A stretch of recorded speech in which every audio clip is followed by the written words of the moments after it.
Nafikiri namba ndio zimeweka tofauti, kwa maana Simba amepata goli 2, lakini mistake ambazo tumezifanya chache zimetugharimu, lakini kwa kiasi kikubwa naona wachezaji wamefanya kile ambacho tumewaelekeza, na kwa bahati mbaya tumetengeneza nafasi pia hatukuweza kutengeneza kuwa goli. Kwa hiyo wao wametumia makosa machache ambayo tumeyafanya na wameweza kufunga goli. Kwa hiyo tuwapongeze kwa sababu wameshinda kwenye mchezo mgumu. Sawa, uliopt kuanza na Irene Kisisa eneo la katikati. Watu wengi ambao tulikuwa nje ya uwanja kipindi cha kwanza ni kama hakuwa mchezoni vizuri leo, lakini kipindi cha pili tuliona uliamua kuinai tena. Nini uliona cha tofauti kwa Irene Kisisa? Mimi nafikiri mchezaji kucheza chini ya kiwango, kufanya sabu sio kutibu tatizo, kwa sababu nilihitaji imani kwa sababu pia ni nahodha kwenye timu. Nafikiri amecheza kwa kiasi chake kizuri ambacho sisi tulitarajia, lakini bahati mbaya second half nikamtoa, nikamuza mchezaji mwingine ambaye nilihitaji kucheza zaidi katikati, na imetulipa, tumecheza vizuri. Bahati mbaya tu tuliweza kufunga goli. Sawa kocha, mpira ulibalance kwa kiasi kikubwa sana. Simba wamepata chance chache sana ambazo ndio wamezibadilisha kwa magoli, lakini wewe chance zako nyingine huenda ziligonga miamba. Unaamini katika mchezo wa leo ulikosa bahati?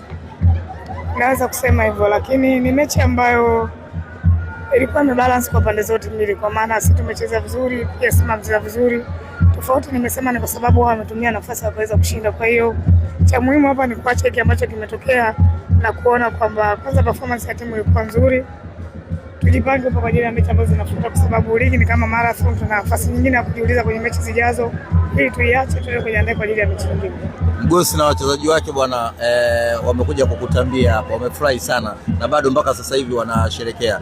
Kitu gani ambacho unaweza kusema? Mimi nafikiri pale wajaja kunitambia mimi, wamekuja kunipa heshima, kwa sababu mimi pia ni mtu ambaye naishi na wachezaji vizuri. Kile ambacho wamekifanya ni kitu kikubwa kwangu mimi. Yaani maana yake tunaonyesha kwamba mchezo wa mpira wa miguu sio uadui. Tumefungwa, lakini wameamua kunipa hiyo heshima ya kunipigia makofi. Kwa hiyo ni washukuru kwa ambacho wamekifanya. Nafikiri ukiondoa utani wa Simba na Yanga, sisi sio maadui. Tumepoteza mchezo, ni sehemu ya mchezo. Last time nilimfunga yeye pia. Leo tumepoteza mchezo, tuna nafasi na tuna mechi nyingine ya marudiano. Kwa hiyo nafasi ya kufanya vizuri bado. Amekutamkia hapa Mgosi, yeye sasa hivi kwa kukufunga wewe tu amefurahi hata asikochukua ubingwa. Kila mtu ana aina yake ambavyo anaweza kupokea ushindi, lakini huwezi jua kwamba alikuwa anapambana siku nyingi akutane na mimi anifunge, kwa sababu amekuwa akitoka akiingia, akitoka akiingia. Kwa hiyo alitaka kuonyesha watu kwamba anastahili kuwa kocha wa Simba, na maana ndio maana kanifunga leo, anafurahia. Kwa hiyo mimi nikiona mtu kwamba ubora wake ni mpaka alinganishwe na mimi, maana yake mimi ndio bora. Kwa hiyo yeye haamini hiki ambacho kimetokea kwamba ameweza kukaa kwenye benchi na akanifunga. Asante.